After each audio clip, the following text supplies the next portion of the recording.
nacionalista Miguel Ángel Rodríguez Mackey, con quien vamos a conversar de lo que sucede en Bolivia y los resultados preliminares de momento de este referéndum sobre el gobierno de Evo Morales. ¿Cómo está? Bienvenido. Señorita Antonio, buenos días. Muy bien, ¿qué lectura sobre este referéndum? Ha salido hace una hora que casi más del 50% de bolivianos han rechazado este referéndum en torno a Evo Morales. Mira, lo primero, lo inmediato, ya con las últimas informaciones oficiales, está en un 99% y más de ello, es que el presidente tiene que terminar aceptando el resultado. Él ha dicho que mientras no haya el cómputo al 100%, no se puede decir nada. ¿Qué es específicamente esta reforma que él pretendía hacer? Lo que buscaba era la consulta popular.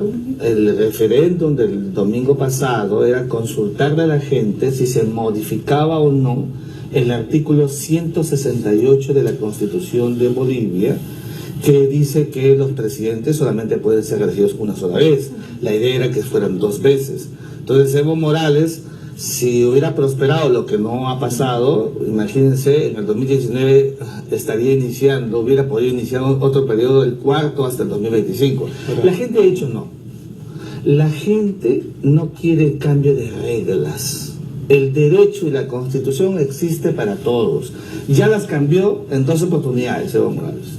Y ya no quieren una más. Y el presidente tiene que acostumbrarse a saber que como jefe de Estado tiene que dar el ejemplo de lo que significa la aceptación de un modelo establecido en la propia Constitución política. Pero él dice que, digamos, va a esperar el conteo final de votos, incluso ha tenido dudas, dice, sobre este conteo. ¿Qué opina que él se resista, no? Me parece que es propio, Antonio, de quienes ya están en el poder obnubila, Antonio. El poder muchas veces, cuando no se tiene la madurez para aceptar que el poder es mediato, que obedece a una temporalidad, por más buen presidente que se pueda hacer, y tiene que haber un modelo, un espacio de transición. Entonces Evo Morales se cree imprescindible. Y este es un daño, y este es un mal endémico que hemos visto en la historia de América Latina, en más de 150 años de vida republicana en general en todos los modelos de su continente. Analizando lo que pasa, lo que ha pasado en Argentina hace poco, en Venezuela con el Parlamento y ahora con Bolivia, ¿se entiende que el populismo está muriendo o, digamos, no tiene los efectos que tenía antes? Sin duda. Aquí estamos viendo, Antonio, que se está produciendo en la región un cambio cualitativo. Las gentes están queriendo que se produzcan, ¿no es cierto?, una nueva composición en el modelo y en las formas de la gobernanza. Y las gentes ya no quieren que los mismos hombres permanezcan de manera consecutiva tanto tiempo en el poder. Tú lo acabas de decir, el kirchnerismo 12 años. El Partido de los Trabajadores en el Brasil ya tiene cerca de 13 años y la señora Dilma Rousseff ha estado a punto, ¿no es cierto?, de ser objeto de un proceso en el Congreso. En estos momentos prácticamente el gobierno de Nicolás Maduro es un gobierno debilitado, ya están pidiendo su cabeza y son 17 años. Entonces hay un desgaste, ¿no es cierto?, de quienes se han querido afiatar en el poder. Y esto es malo, porque no condice una regla democrática. Hay que aprender a saber que en democracia la alternancia le da fortaleza a la vida de las instituciones tutelares del Estado. Pero ya en Bolivia la gente apuesta por un gobierno, cuando ya Evo Morales salga del gobierno, por un Estado similar al que ha tenido el mismo Evo Morales, o hay indicios para que salga un nuevo líder con una reforma totalmente opuesta al Fíjate, yo creo que quien salga presidente en el 2019, porque Evo Morales ya no puede serlo, así tenemos que seguirlo diciendo. Pero un sucesor que se asemeje. Seguramente, pero el que venga primero tendría que hacer un reconocimiento de lo que ha hecho Evo Morales.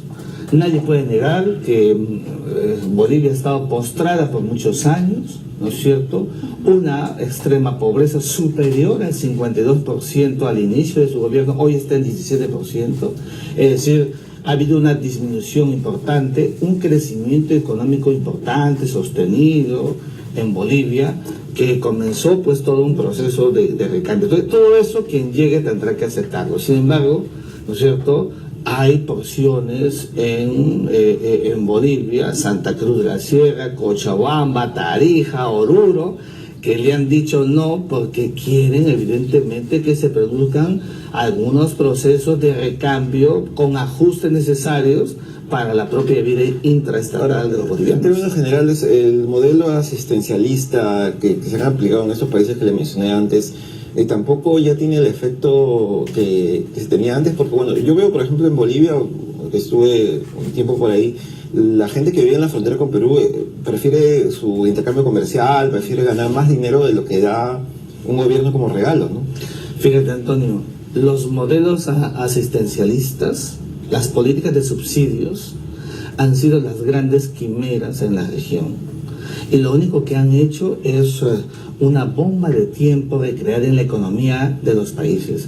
Lo que está haciendo Macri en estos momentos es recomponer todo un proceso económico sincerado en Argentina, y lo mismo seguramente va a pasar en algunos otros países como el caso de Venezuela. En el caso específico de Bolivia, evidentemente la apuesta por los desarrollos intrapersonales, economía de mercados, sistemas donde la gente son propiamente dicho empresarios ellos de sus propios destinos, eso es lo que quiere la gente.